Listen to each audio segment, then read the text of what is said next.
তোমরা যেই কাজই করো না কেন, যার ভিডিও দেখেই করো না কেন, নির্ভুল উত্তর না দিলে কিন্তু তোমরা মার্ক পাবে না। সো যদি নির্ভুল উত্তর পেতে চাও, টিচিং রুম চ্যানেল তোমাদের জন্য একমাত্র ভরসা। সো শিক্ষার্থী বন্ধুরা, তাহলে চলো আমরা, যেহেতু আমাদের তিনটা কাজ দিয়েছে, কাজ ক, কাজ খ এবং কাজ গ। সো প্রথমত আমরা কাজ ক এর সমাধানটা তোমাদের দিচ্ছি, তোমরা এইটা নোট করে ফেলো। তারপরে কাজ খ এবং কাজ গ আমি দিব। তো কাজ কতে বলেছে দলগত কাজ এক। এখানে প্রথমটা ছিল দলগত কাজ। শিক্ষার্থী বন্ধুরা, তোমরা যারা আছো, দলগত কাজটি খুবই ইজি।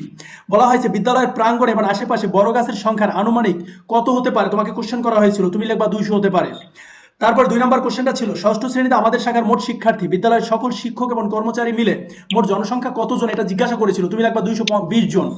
এরপরে 1.3 বিদ্যালয়ে প্রাঙ্গণে এবং আশেপাশে আনুমানিক 20টি বড় গাছ রয়েছে, তা গড়ে প্রতিদিন দেখো একটা গাছ 274 অর্থাৎ তোমার লিটার অক্সিজেন প্রডিউস করে, তাহলে 20টা গাছ কত, এটা গুণ করে আমরা দেখাই দিব এটা। এরপরে 1.4 যে কাজটা, মোট 220 জনের গড়ে অক্সিজেন প্রয়োজন হয় কত, অর্থাৎ এই 378 এর সাথে 220 গুণ করলে 83,160 লিটার অক্সিজেন প্রয়োজন হয়।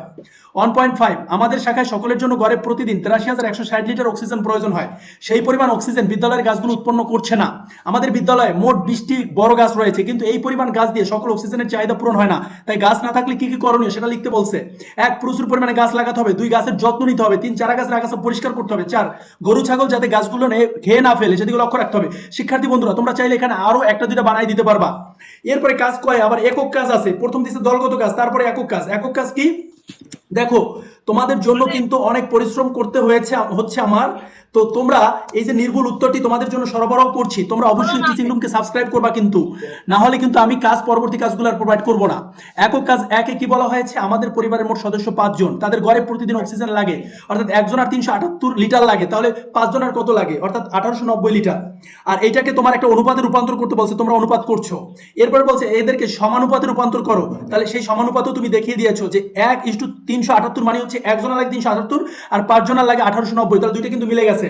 5 নম্বরে বলা হয়েছে আমাদের পরিবারের সকল সদস্যদের একদিনে অক্সিজেন সরবরাহের জন্য প্রায় 6টি গাছ মানে প্রয়োজন। তারপর 5 নম্বর কোশ্চেনটা বলা হয়েছে যে তোমাদের যতগুলো গাছ দরকার সেটা কি আছে কিনা, তুমি লিখছো জি, আমাদের পরিবার অক্সিজেনের জন্য যতটি গাছ দরকার তার চেয়ে বেশি আছে। অর্থাৎ তোমার এখানে জিটা দেওয়া লাগবে না, জিটা বাদ, অর্থাৎ যা আছে তার থেকে বেশি আছে, অর্থাৎ প্লাস 8টি। তো এরপর 6 নম্বর বলা হয়েছে প্লাস 8 এর যোগাত্মক বিপরীত, তাহলে তোমরা বিয়োগ 8 লিখছো। এরপর বলছে সংখ্যা রেখায় দেখাও, এইভাবে সংখ্যা রেখায় দেখিয়ে দিবা। শিক্ষার্থী বন্ধুরা, কাজ 1 কমপ্লিট করে দিলাম। এরপরে কাজ 2 এর জন্য তোমাদের একটু অপেক্ষা করতে হবে।